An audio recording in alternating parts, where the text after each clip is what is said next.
Friends, good morning. ഇത് നോക്കിക്കേ, 2 ceramic പോട്ടാണ്. അപ്പോൾ ഈ 2 പോട്ടിലായിട്ട് നമ്മൾ ഈ 2 പ്ലാന്റ് പോട്ട് ചെയ്യാൻ പോവുകയാണ്. അപ്പോൾ ഇത് പോത്തോസ് അറിയാമല്ലോ നിങ്ങൾക്ക്, മണി പ്ലാന്റിൻ്റെ വേറൊരു വെറൈറ്റിയാണ്. നമുക്ക് വെള്ളത്തിലിട്ട് വളർത്താം, അല്ലാതെ സെറാമിക് പോട്ടിലും ഏത് ചട്ടിയിൽ വേണോ ഹാങ്ങിങ് ആയിട്ട് തൂക്കിയിടാം. ഇത് നോക്കിക്കേ, ഇത് ബെർക്കിൻ, അടിപൊളി പ്ലാന്റാണ്. ഈ പ്ലാന്റ് വലുതാവും തോറും ഗ്രീനിഷ് മാറി ഒരു വൈറ്റ് ഷെയ്ഡിലോട്ട് വരും. കണ്ടോ, നല്ല ഭംഗിയാണത്. അപ്പോൾ ഈ 2 പ്ലാന്റ് എങ്ങനെയാണ് റീപോർട്ട് ചെയ്യേണ്ടത്? ആദ്യം പോട്ട് എടുക്കുക. ഏത് പ്ലാന്റ് റീപോർട്ട് ചെയ്താലും ആദ്യം പോട്ട് എടുക്കുക. ആദ്യത്തെ ഒരു ലെയർ ഓട് കഷ്ണം ചെറിയ പീസാക്കി ഇടണേ. ഇപ്പോൾ 2 പ്ലാന്റ് നടാനായിട്ട് വളരെ കുറച്ച് മതി. ഒരു ലെയർ ഓട് കഷ്ണം ചെറിയ പീസാക്കി ഇടുക. പോട്ടി മിക്സ് കയ്യിലെടുക്കുക. പോട്ടി മിക്സ് എന്ന് പറയുമ്പോൾ നമ്മളിതിൽ മിക്സിങ് ചാണകപ്പൊടി, എല്ലുപൊടി, വേപ്പിൻ പിണ്ണാക്ക്, മണ്ണ്, അപ്പോൾ മണലും ഇതിൽ ആഡ് ചെയ്യാം. അപ്പോൾ ഇതിൻ്റെ പോട്ടി മിക്സ് അത്യാവശ്യമുള്ളൊരു വരണേ. അപ്പോൾ അതും നമുക്കിവിടെ ഉണ്ട്, പോട്ടി മിക്സ്. എല്ലാ വളങ്ങളുടെ മിക്സ് ചെയ്യണേ. അപ്പോൾ ഇത് ഒരു ലെയർ ആദ്യം ഇടണം. അപ്പോൾ ചെറിയ പോട്ടായതുകൊണ്ട് കുറച്ചിട്ടാൽ മതി.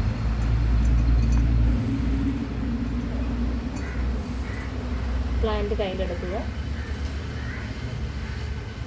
ഇതിൻ്റെ സൈഡ് മണ്ണും അടിമണ്ണും ഇച്ചിരി കളയണം. വേരിലെ മണ്ണ് അനങ്ങരുത്. കണ്ടോ, വേര് നമ്മളിങ്ങനെ കൂട്ടിപ്പിടിക്കുക. കണ്ടല്ലോ, ഏത് പ്ലാന്റ് റീപോർട്ട് ചെയ്താലും വേരൊരിക്കലും മണ്ണ് കളയരുത്. അപ്പോഴത് പ്ലാന്റിന് ഒരു ഇത് താഴോട്ട് വയ്ക്കണേ. വെച്ചതിന് ശേഷം ബാക്കി മണ്ണ് ഫില്ല് ചെയ്യും.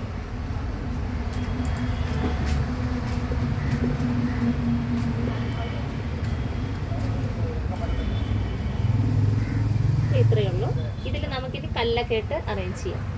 കല്ല് ഇട്ട് സൂപ്പറായിട്ടില്ലേ? ഇലയൊക്കെ ഒരു തുണി എടുത്തൊന്ന് ലൈറ്റായിട്ട് തുടച്ചു കൊടുക്കുക. ഇത് മണി പ്ലാന്റ്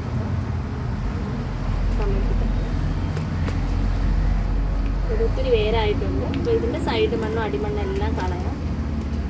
നമുക്ക് മണ്ണെല്ലാം പോയാലും കുഴപ്പമില്ല. വേരിലെ മണ്ണ് മാത്രം കൂട്ടിപ്പിടിക്കണേ.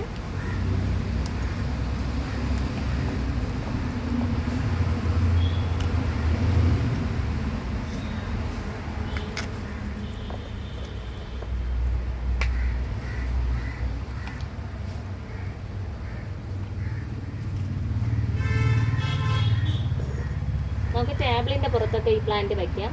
വെള്ളം അധികം ഒന്നും ഒഴിക്കേണ്ട ആവശ്യമില്ല. ഒന്ന് സ്പ്രേ ചെയ്ത് കൊടുത്താൽ മാത്രം മതി. ഇതൊക്കെ നമുക്ക് വേറെ ചട്ടിയിലാക്കാം. ഈ ഒരു